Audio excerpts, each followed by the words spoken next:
There are some films that don't try to scare you in obvious ways. They just sit with you slowly until you begin to feel uncomfortable without knowing exactly why. Hello everyone, welcome to Noor-e-Cinema. Today we'll talk about the film Phobia directed by Pawan Kirpalani. Set in 2016, on the surface this movie is a psychological thriller, but as it unfolds, it becomes something much more personal. A study of fear, isolation, and what happens when your own mind stops feeling like a safe space. The story follows Mehak, played by Radhika Apte, who develops agoraphobia after a traumatic incident. She moves into a new apartment believing that staying inside will protect her from the outside world.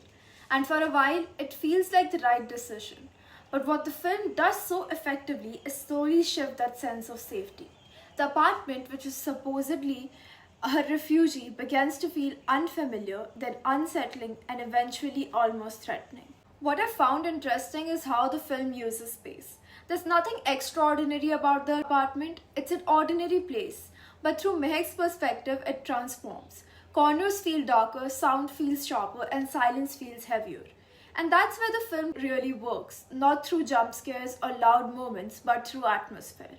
You're not watching fear happen, you're experiencing it with her. And at the center of all is Radhika Apte. Her performance is what holds the entire film together. There's a rawness in the way she plays Mehak. Nothing feels exaggerated. Her fear doesn't come across as something performed. It feels internal, almost instinctive. You can see in the small details the way she hesitates, the way her body reacts, and the way her eyes constantly search for something that may or may not be there. What makes it even more impressive is that she carries most of the film alone. With very few characters and a confined setting, the emotional weight rests entirely on her, and she never lets it drop. You begin to feel her isolation, and slowly you begin to question things along with her. There's another strength of the film. It plays with perception.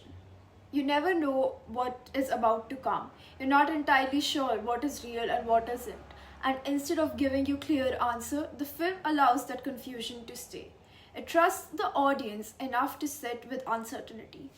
The fear experienced by Mehak isn't something external, it's psychological. It's internal. It's something that grows quietly, and that's what makes Phobia different from typical thriller or horror films. The pacing of the film is also worth noticing.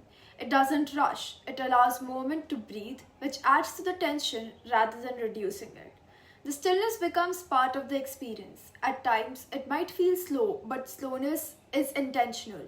It mirrors Mehak's state of mind, where time itself begins to feel stretched and distorted.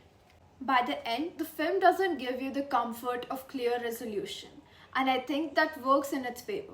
Because it's not trying to solve fear, it's trying to show you what it feels like to live in it. And maybe that's why it stays. Not because it scared you in the moment, but because it leaves you with a feeling you can't easily shake off. And that's it for today's video. Let me know your views on this movie and follow Noor-e-Cinema to find the light in every frame. Thanks for watching.